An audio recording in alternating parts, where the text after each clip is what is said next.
Hello everybody, welcome back to my survival shenanigans, where today we kick off with a little bit of deforestation. I feel it was about time to finally start working on the forest because this area has taken such a long time to put together. I've been working on it for a little bit over a week now, and I kind of wanted to see it come together with at least the outskirts of the forest being done at this point. And I really only wanted to do the outskirts because I knew that doing the entire forest would be pretty much impossible. Like, I could do it eventually, but I find that when I'm doing large projects like this lake with the forest, it's much better to split it into smaller tasks that are easier to get done. Even though it may have been a better idea to do it all in one go, because then I would probably do everything in a more similar way, so like the density of the trees and the density of the detail would be same across the entire forest, whereas if I do it in stages, some parts of the forest might be more dense, some might be more shallow, which ultimately might not actually be a bad thing, because forests, at least in the area where I live, aren't all that uniform. They have some denser areas, some more shallow areas, but I think that's mostly because of people just generally taking care of the forest, you know, chopping down the occasional tree here and there, whereas if the forest is left alone,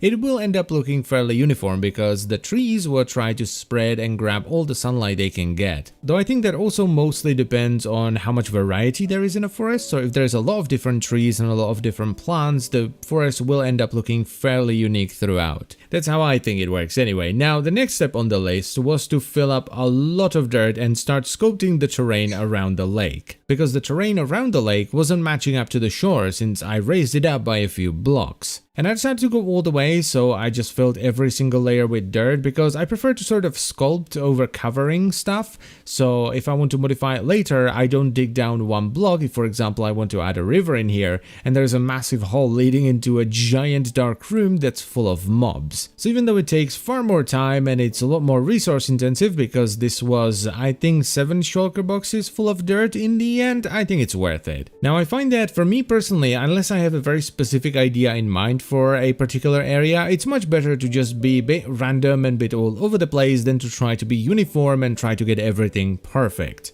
It's kind of like when I'm building custom trees, the more I try to make them look just right, the worse they end up looking in the end. So I wasn't going into this with a particular idea in mind, like we're gonna build a mountain over here, or a hill over here, or like a valley over here. No, all I had in mind was just like, I want to blend the shoreline to the surrounding terrain. That's kind of it. So I just tried to do that to the best of my abilities while still making the terrain somewhat interesting. I didn't want it to be boring and flat. I wanted to have some variation in there, but I didn't want to be too fancy. And I actually ended up working on this for much longer than I thought I would. I thought I would be done in about 30-ish minutes, but it ended up taking a little bit over an hour to get it done. But I think it turned out great and it looks fairly natural, which is the important part. I wanted it to look natural. And by natural, I mean natural to the Minecraft world, so that it fits with the surrounding terrain, right? It's not out of place, because if you build something that's very realistic, it might end up looking a bit odd in the world of Minecraft, which generates things somewhat differently. So when it comes to building terrain, I find it's usually better to not build hyper-realistic looking things and instead blend realistic things with stuff that's already in Minecraft.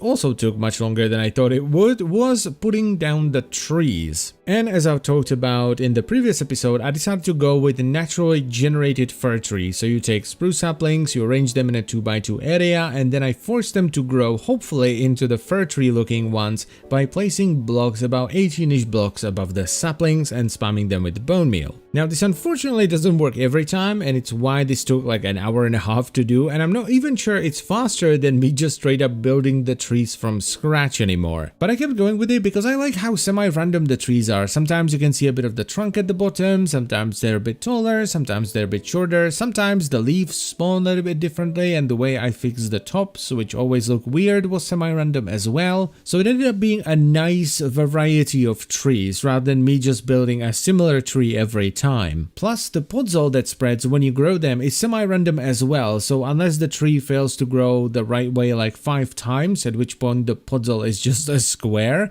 it just randomly sprinkles podzol throughout the forest as well. And it was also kind of a nice tree farm. I got a ton of spruce from this, plus I got a ton of dark oak from chopping down the forest, and those are the 2 wood types that I use the most for buildings around here. Also at this point I got a bit mad at the tree that I'm working around right now and I just chopped down because it just would not grow right, and I was like, that's it, I'm building it myself, and I failed horribly. And that actually encouraged me to keep going a lot because I was like, oh no, I can't actually build these myself and make them look right. So yeah, let's keep planting and growing, I guess. This was also the point where I ran out of durability on my netherite axe and I had to switch to a diamond axe, which made things even worse when the trees did not grow right because it took even longer to chop them down. And the reason I didn't go and fix it was because I thought I was almost done. I thought I would be doing like 3 more trees and I ended up doing like 5 or 7. So I didn't want to go all the way to the Guardian farm and fix it and then come back, or even use the skeleton spawner, which honestly is just too slow for repairing a fully depleted netherite tool. I mostly use it to fix my elytra or maybe my shears and stuff like that, but when it comes to fully depleted tools, I usually go all the way to the Guardian farm instead. It's mostly there for the bones, right? I use it to farm bones, which I can then turn into bone meal and do stuff like this with it. But anyway, I'm rambling at this point, my apologies. So after about 1.5 hours later, all the trees were in place, everything was done, and it was time to move on to the next step, which was to actually add even more trees, but this time around, they were smaller custom spruce trees, kind of like the ones that I've been building all around the kingdom. This was to add more variety to the forest, but to also fill it in a little bit, because even though this is just the outskirts of the forest, it was looking a little bit shallow. It also makes sense for the smaller trees to be on the outskirts or on the outside of the forest, because inside the forest, the canopy is usually very thick and there is not a lot of sunlight reaching the very bottom, so new trees can't really grow there since they don't get enough sun. And I'm actually thinking about adding an even smaller variant of the tree around here as well, which would essentially just be a few fences with some leaves around them. But I'm still not 100% sure on that because I'm worried that adding even more spruce leaves with like spruce-ish brown from the fences as well might make it too busy and it will end up looking just like a blob of spruce brown and spruce leaves, and you won't be able to distinguish the individual trees anymore. Which is actually why I ended up using dark oak for the custom spruce trees instead of normal spruce, just to have a different shade of brown in there. Now I know this might not be the most terribly exciting thing to watch. I'm just building a tree and then a tree and then a tree again, and it would probably be more exciting watching someone building a giant castle or a massive cavern or even a redstone contraption or something like that. But I don't know, I've been having a lot of fun doing all this natural and organic stuff, you know, with the lake and all that, and I think it adds a ton to the kingdom because you can see it from pretty much anywhere. And I also kind of feel like your build is only as good as the area that's surrounding it, because if you build even like the greatest of buildings but you build it in a super flat world, it's never gonna look as good as if you take the time and you create some cool terrain around it. And I am once again rambling, so let's move on to something else because this is the last tree. So the next step here was to add some rocks. I felt this was necessary because A, the lake is very rocky, so it would make no sense for the forest to have no rocks in it whatsoever, and B, to add some contrast to the forest. Now I exclusively used mossy cobblestone because I thought it felt much better because the stone in the forest would most likely be overgrown and there would be moss on it and stuff, and I just did some random rocky formations with the occasional slab here and there when the terrain changed elevation as well. And then I ran through the forest like a bunch of times and threw down a different type of foliage every time. I started off I think with birch leaves for some bushes, and I specifically chose birch so that you can easily tell them apart from the spruce leaves on the trees.